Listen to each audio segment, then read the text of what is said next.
Keenam, dialog A.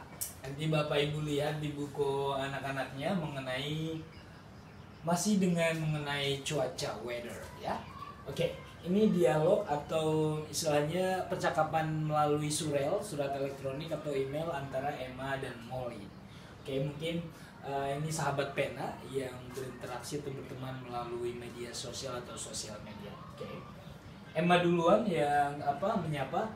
Hi Molly, I miss you.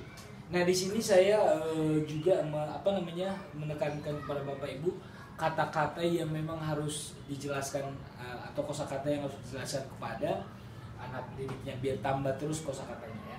Hi Molly, I miss you. Miss itu kata kerja artinya merindukan. Nah, ini adalah bahasa sehari-hari. Kalau formalnya merindukan, tapi bahasa sehari-harinya adalah kangen, ya, kangen. Ya, kangen itu adalah kata kerja. Oke. Hi Molly, I miss you. Jawab si Emma. Hey Emma, I miss you too. Nah, kata to di belakang, to kita pernah mempelajari kemarin. So, to ini sama-sama diartikan juga, tetapi untuk kalimat positif. Sedangkan neither atau neither dengan either ini nanti yang dua ini juga, tapi untuk kalimat negatif, ya. Jadi belajar sedikit biar nanti lama-lama sudah paham, ya. Oke, to ditempatkan di belakang kalimat, ya. I miss you too atau I do too. Biasanya I do too atau langsung disebutkan kata kerjanya I miss you too. Kalau dipakai do itu menyingkat, ya.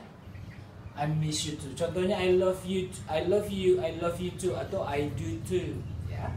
Oke. Emma, how's the weather in Canada? Ingat, how's itu menanyakan bagaimana, ya. Jadi bukan apa cuaca di sana, tapi how's. How's itu adalah singkatan dari how is, ya. Disingkat dengan how's. How's the weather in Canada? Ini bagaimana cuaca di Kanada. Oke. Ya, kata Molly, it's so cold. It's, ya, it di sini ini adalah apa yang ditanya berarti itu yang dijawab. The weather berarti diganti dengan it. Karena cuaca itu satu, yang ditanya berarti ini diganti dengan pronoun it. Jadi it's ini bisa digantikan dengan the weather is, ya.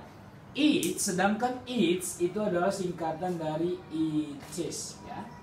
It is disingkat dengan it apostrophe s. It's. Oke. It's so cold. It is so cold atau the weather is cold.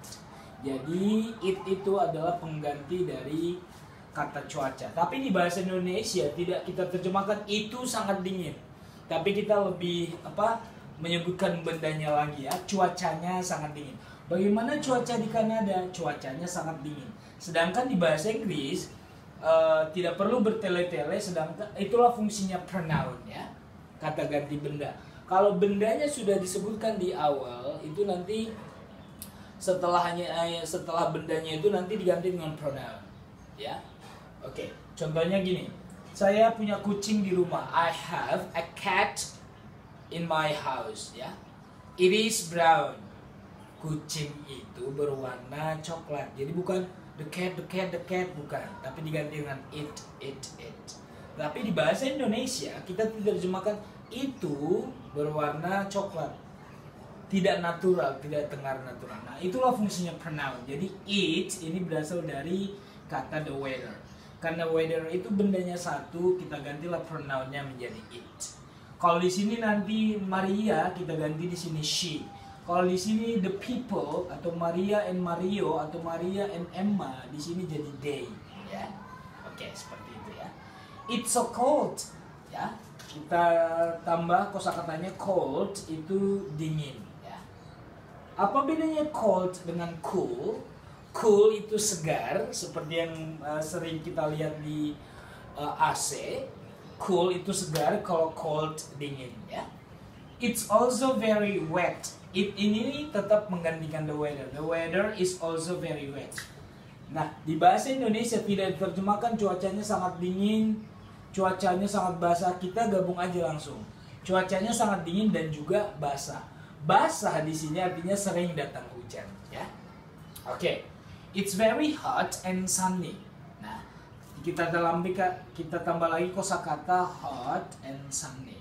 Hot itu panas, sunny itu cerah, ya. Oke, itu kata sifat semua, ya. It's very hot and sunny. I like it here. Cuacanya sangat panas dan cerah. Saya suka cuaca di sini. Jadi kita tidak terjemahkan saya suka itu di sini, ya. Tidak natural, tidak terdengar. Atau kalau kita terjemahkan itu di sini, saya suka itu di sini. Tidak seperti bahasa Indonesia. Jadi kita terjemahkan seperti bahasa atau struktur bahasa Indonesia. Saya suka cuacanya di sini atau saya suka cuaca di sini. Oke. I want to be in California. Saya ingin berada di California. Artinya aku ingin ada di sana. Aku ingin merasakan cuaca di sana, seperti itu ya. Kira-kira ya. I want to be in California. Ingat Bapak Ibu, saya bilang kemarin to. Kalau di sini kata kerja, ini ditambah kata kerja bentuk pertama, I want to go. Tetapi kalau bukan kata kerja, kita pakai be. Ya, diterjemahkan berada. Lihat, di depannya ini nggak ada kata kerja, langsung kata tempat.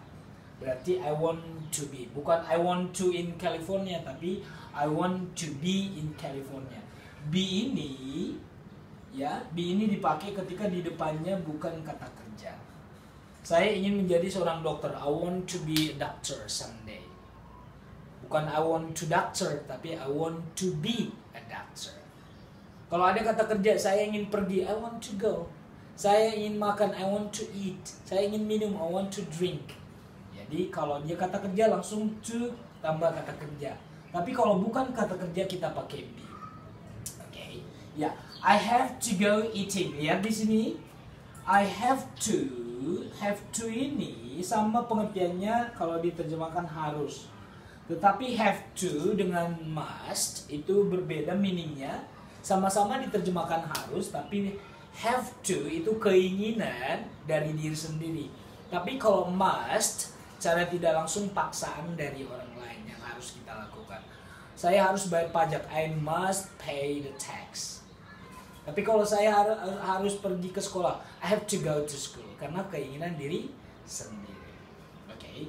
I have to go eating. Lihat Bapak Ibu, kata go, ya, ditambah aktivitas di depannya itu harus verb in. Contohnya, I want to go hiking. I want to go swimming. Jadi bukan I want to go to eat. I want to go to swim. Tidak natural, tapi di bahasa Inggris kata go kalau ada aktivitas di depannya itu pakai in. I want to go hiking, I want to go climbing the mountain, I want to go swimming, I want to go studying, I want to go fishing, ya. Jadi aktivitasnya inilah kata kerjanya. Ini bukan pekerjaan lagi di dalam bentuk bahasa Inggris, ini namanya gerund, artinya kata benda. Oke, ya. I have to go eating dinner. Saya harus pergi makan malam. Ya. Oke. Bye Emma, sampai jumpa Emma. Talk to you later. Ini bahasa sehari-hari, artinya adalah nanti kita ngobrol lagi ya.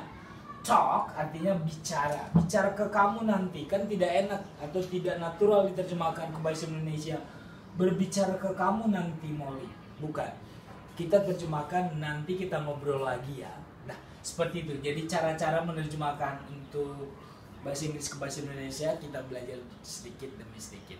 Oke Bapak Ibu, terima kasih. Nanti begitulah cara mengajarkannya ke anak didik kita di rumah biar tambah vocabulary-nya dan juga tahu arti teks yang ada di buku tersebut. Terima kasih.